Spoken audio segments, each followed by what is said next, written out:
प्रमेयावर काय आहे, हे पूर्ण एक्झाम्पल डिपेंड आहे. एक्झाम मध्ये हे एक्झाम्पल विचारलेलं आहे आणि दरवर्षी सहसा हे एक्झाम्पल विचारलं जातं, म्हणून याला सार करा म्हणजे व्हेरी IMP. दरवर्षी विचारलं जातं हे.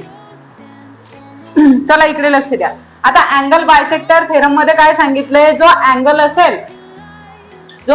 असेल त्याच्या समोरची जी बाजू आहे ती त्या त्रिकोणाच्या इतर दोन बाजूंना काय करते, समप्रमाणात विभागते. म्हणजे जेवढा या दोन बाजूंचा रेशो असेल तेवढा या दोन बाजूंचा रेशो असेल.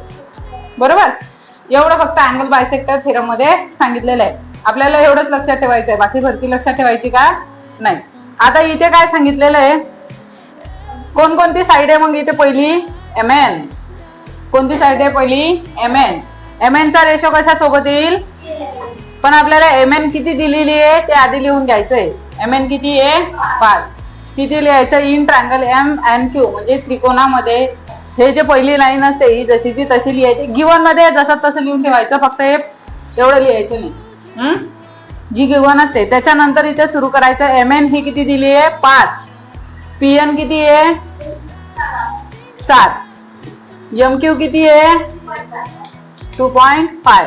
आणि किती काढायची, कोणती काढायची आपल्याला, PQ किंवा QP ही काय करायची आहे, काढायची आहे. ती दिली का नाही. मग आपल्याला काय, या दोन साईडचा रेशो डिवाइड बाय काय, या इक्वल टू या दोन साईडचा रेशो. बरोबर. मग आता पहिल्या दोन साईड काय घ्यायचे आपल्याला, MN ही एक साईड झाली. दुसरी साईड कोणती येईल, कोणती येईल, PN. हे साईड भागेला हे साईड, हे साईड भागेला हे साईड. बरोबर. बरोबर काय आहे, MQ भागेला काय आहे, QP. चला आता किमती टाका त्याच्यामध्ये. MN ची किंमत किती आहे, PN ची किती आहे, MQ ची किती आहे, QP ची दिली का नाही.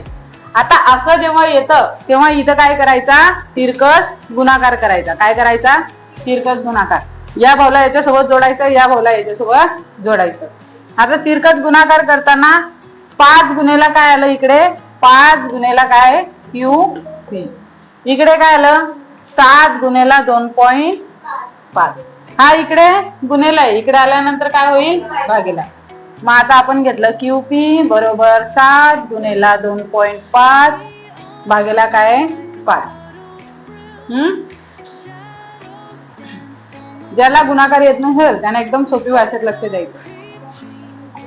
2.5 आणि 2.5 किती होतात 5. 2.5 अधिक 2.5 किती होतात 2.5 दुने 5. 2 1 2.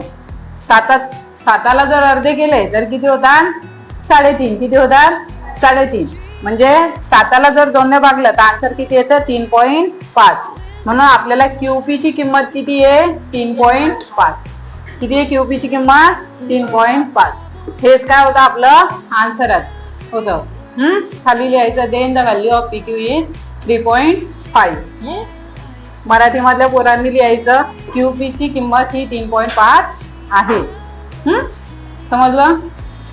जिथं असे 2 डॉट दिसले त्याच्यावरून समजून जायचं की हा अँगल बायसेक्ट केलेला आहे, किंवा ही जी लाईन आहे त्याच्यावरून सुद्धा तुम्हाला कळेल की अँगल बायसेक्टर. हे उदाहरण पण पहिल्या उदाहरणासारखंच आहे म्हणून आधी घेऊन घेतलं. आता असं पण उदाहरण एक्झाम मध्ये येऊ शकतं. Find the QP using given information in the figure. काय काढायचं आपल्याला QP काढायचंय. NM दिलेला आहे, PN दिलेला आहे, MQ दिलेला आहे आणि QP काढायचं आहे. मग आता आपल्याकडे अँगल बायसेक्टर मध्ये काय काय दिले ते लिहायचं आधी. MN किती दिलेलं आहे, किती आहे 25. PN किती दिलेला आहे आपल्याला, NP किती दिलेला आहे 40. प्राचीन 24 दिसतोय तो. MQ कुठे किती दिलेला आहे 14. आणि QP किती आहे दिलाय का नाही, त्याला आपल्याला काढायचंय. चला मग या 2 मोठ्या साईडचा रेशो इक्वल टू या 2 छोट्या साईडचा रेशो. आता मोठ्या साईड कोणकोणत्या आहे MN ही आणि दुसरी काय आहे NP म्हणजे काय आहे NP. बरोबर. छोट्या साईड कोणत्या आहे MQ QP. काय आहे MQ भागेला QP. आता MN भागेला NP. MN किती आहे 25. NP किती आहे 40. MQ किती आहे 14. क्यूपी दिलाय का नाही, जसाचा तसा. इथे काय करायचा क्रॉस मल्टिप्लिकेशन, तिरकस गुणाकार. आता याने काय करायचं याला गुणायचं. 25 गुणेला काय आलं क्यूपी बरोबर काय 14 गुणेला किती आले 40. आता इथं हे 25 गुणेला आहे, तिकडे आल्यानंतर काय होती भागेला, मल्टिप्लायला इकडे आल्यानंतर डिवाइड. क्यूपी बरोबर काय 14 गुणेला 40 भागेला किती आले हे 25 म्हणजे 25 बरोबर. आता इथं कोणत्याही नंबरला एका सेम संख्येने जर डिवाइड होत असेल तर आधी त्याला डिवाइड करून घ्यायचं म्हणजे रॅशनलाइज करून. 5 5 जा 25, 5 5 25, 8 5 40, काय राहिलं 14 गुणेला 8 भागेला किती 5. आता यांचं मल्टिप्लिकेशन करून बघायचं. 8 4 जा 32 किती आले 2, कॅरीचे 3 इथं 8 1 जा 8, 8 and 3 किती झाले 11, 11 upon 5. 112 ला काय करायचं 5 ने डिवाइड करायचं. आता डिव्हिजन कशी करतात ते माहिती का, ते माहिती असेल तर पटकन आन्सर निघेल. काय करायचं 3 नंबरला 5 ने भाग जातो का नाही, मग कोणतेही दोन सेम नंबर घ्यायचे. 5 1 5, 5 2 10 किती उरला 1, हे किती आले 2 जसेचे तसे. 5 2 जा 10 किती आलं किती उरले 2, पण या 2 ला डिवाइड होत आहे का आता नाही, सिंगल नंबर आहे म्हणून 5 पेक्षा छोटा आहे म्हणून इथं काय घेतलं आपण डॉट, आणि इथं काय घेतलं त्याचं 0. 5 4 जा 20 किती आलं उत्तर 22.4, 22.4. मग आपला क्यूपी किती आलेला आहे 22.4. किती आहे 22.4. समजलं काही डाऊट चल लिहून घे. इन ट्रायंगल LMN, आता कोणता त्रिकोण आहे तुमच्याकडे LMN, याच्यामध्ये काय सांगितलंय रे MT बायसेक्ट LM. M आणि T, M आणि T ही लाईन काय म्हणजे ही हा जो रे आहे हा काय करतोय या अँगलला बायसेक्ट करतोय. कोणता रे MT. त्याच्या पुढे LM, L आणि M किती आहे 6 आहे, किती दिलेली आहे 6. MN किती दिलेले आहे 10, TN किती आहे 8, आणि LT आपल्याला काढायची आहे. काय काढायची आहे LT काढायची. आता आपल्याला माहिती आहे अँगल बायसेक्टर थेरम काय सांगतं, या दोन मोठ्या साईडचा रेशो इक्वल टू काय आहे दोन छोट्या साईडचा रेशो बरोबर. आता चला घ्या L कोणकोणत्या आहे काय काय दिलंय. LM किती दिली आहे 6, MN किती दिली आहे तुम्हाला 10, TN किती दिली आहे तुम्हाला 8, आणि काय काढायचं आहे LT. एकदम लहान पोरांसारखे प्रश्न आहे की नाही, छोटा पोरा पण काढून देतील असे आहे की नाही. माझा चला रेशो घ्या आपण काय आहे LM हा काय रेशो कशाची येईल MN ची, कशाची MN.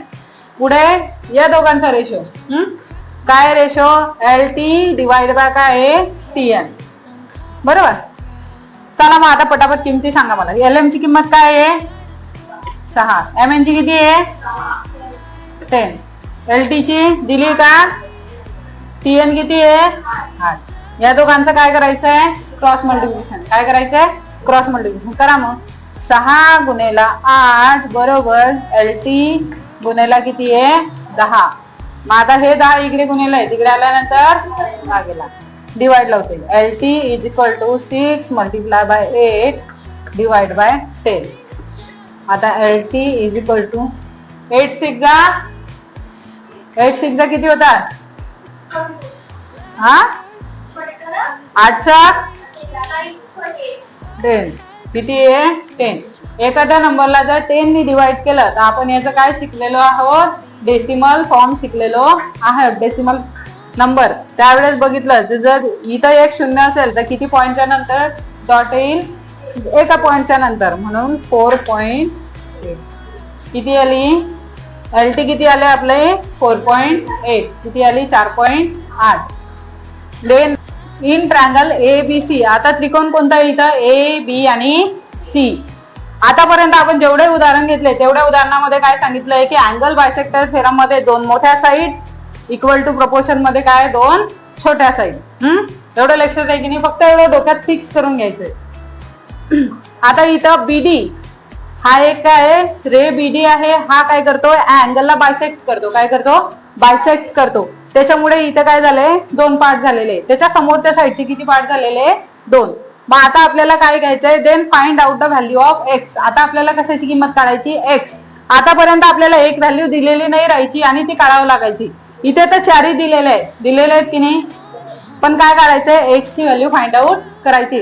कारण दुसरी काय एक्स प्लस 5 आहे, म्हणजे कशात तरी किंमत टाकून किती झाली ती 5, एक्स मायनस 2 आणि इथं काय एक्स प्लस 2. मग आपल्याला कशाची किंमत काढावं लागेल? एक्स ची. चला मग आता याच्यामध्ये काय काय दिलेलं आहे आपल्याला. सर्वात पहिले एबी किती दिलेली आहे? एक्स. बीसी किती दिली आहे? एक्स प्लस 5, ती इथे लिहून घेतली. एडी किती दिली आहे? X minus 2. किती दिली आहे? X minus 2. आणि बीसी किती दिली आहे? X plus 2. कशाची किंमत काढायची? एक्स ची. कशाची किंमत काढायची? एक्स. कशाची? हे बघा, विचारू शकतात एक्झाम मध्ये, थोडस वेगळं एक्झाम्पल आहे म्हणून इकडे लक्ष द्या. आता इथे काय आहे, आपलं प्रपोर्शन घ्यायचं जसं आपण घेत असतो नेहमी तसं. काय करायचं सांगा बरं, काय येईल? A B upon B C. जेवले नव्हते? मी पण नाही जेवली, नाश्ता पण नाही केलाय मी, चहा पिऊन आली. तुम्ही आले असाल? नाही का? रात्री जेवले होते? जेवण केलं होतं का रात्री? ते वाटू द्या, एनर्जी फील होऊ द्या. चला, एडी अपॉन काय येईल? DC. AB upon BC equal to AD upon DC. AB काय दिलेलं आहे? एक्स. बीसी काय दिलंय? एडी काय दिले? डीसी काय दिले? मी शिकवल्यानंतर असाही एकही मुलगा नाही पाहिजे की त्याला ते उदाहरण आलं नाही पाहिजे. म्हणजे प्रत्येकाला उदाहरण आलंच पाहिजे. एकाने नाही म्हटलं पाहिजे की मॅडम आम्हाला हे जमत नाही. एक्झाम मध्ये किती मार्क्स आहे ते? 2 मार्क. येड्यातलं येडं पोरगं पण आडवा गुणाकार करून नाही करेल की नाही? एकदम सोपी आहे. त्याच्यासाठी मी सेम उदाहरणं एकत्र घेतले तुमचे की तुम्हाला चांगलं समजेल. आता इथं काय करायचंय? Cross multiplication. काय? क्रॉस मल्टिप्लिकेशन मध्ये काय? एक्स गुणेला काय आलं? एक्स अधिक 2 बरोबर. इकडे काय आलं? एक्स अधिक 5 आणि दुसरा आहे एक्स वजा 2. मग आता एक्स गुणेला एक्स, एक्सला एक्स ने गुणलं तर काय होतो? एक्सचा वर्ग. काय होतो? 2x होतं का? नाही, एक्सचा वर्ग. एक्स गुणेला 2 किती येतील? 2x. उठ रे तू तिथून, उठ. डायरेक्ट शेवटच्या बेंचवर. आता इथे काय करायचंय? याच्यातल्या प्रत्येक पदाने काय करायचंय? याला गुणायचंय. जेव्हा 2 ब्रॅकेट असतात तेव्हा आपण काय करतो? यातल्या प्रत्येक पदाने याला मल्टिप्लाय करतो. आता इथं x multiply by x minus 2 plus 5 जसेचे तसे. आणि परत आपल्याला काय करायचंय? त्याच ब्रॅकेटला काय करायचंय? गुणायचं आहे. मग आता एक्स गुणेला एक्स किती आला? एक्सचा वर्ग. किती आला? एक्सचा वर्ग.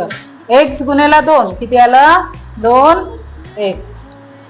अधिकचं चिन्ह जसंच तसं. 5 गुणेला एक्स किती झाले? 5x.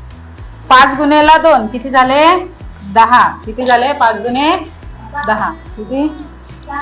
5 गुणे 10 ना, 6 नाही. इथपर्यंत आलं.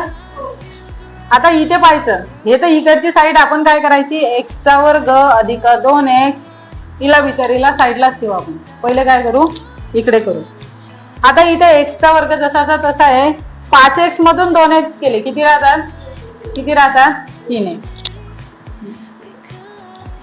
आपण इकडचे सॉल्व्ह करून घेऊ. एक्सचा वर्ग वजा 5x मधून 2x केले किती आले? 3x. मोठ्या संख्येला कशात चिन्ह आहे? प्लस. किती राहिले? प्लस 3x वजा 10 जसेचे तसे.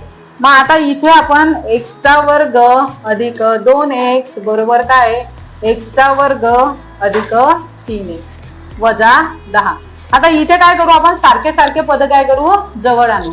हे जर या साईडला नेलं सारखं पद. आता इथे काय आहे? एक्सचा वर्ग. हा सुद्धा एक्सचा वर्ग आहे म्हणून तो इकडे न्यावा लागेल आपल्याला. मग हा इकडे अधिक आहे, प्लस आहे, इकडे आल्यानंतर काय होईल मायनस म्हणजे वजा, म्हणून काय झालं एक्सचा वर्ग. आता अधिक याला काय करायचं 2x, हे 3x इकडे अधिक आहे या साईडला आणले याच्या जवळ याच्या भाऊबंदाजवळ, तर काय होतील ते वजा, म्हणून इथे काय झालं वजा 3x. आणि बरोबर काय आलं हे वजा 10 बिचारे याला कोणीच भाऊ नाही, या वन मॅन आर्मी आहे म्हणून याला जसाचा तसा एकटाच ठेवला. त्याला कोणी सोबत आहे का, अंक आहे का इथं नाही, म्हणून तो काय राहिला सिंगल राहिला. मग आता x चा वर्ग अधिक आणि वजा काय होतात कट. 3 2 गेले, किती राहिले 3 2 गेले x, किती राहिला x, पण चिन्ह कोणतं आहे मायनस. आता इथं काय आहे वजा 10. आता आपण आन्सर मायनस मध्ये काढतो का, मायनस मध्ये काढतो का नाही, कोणती साईड मायनस मध्ये येते का नाही, म्हणून या दोन्ही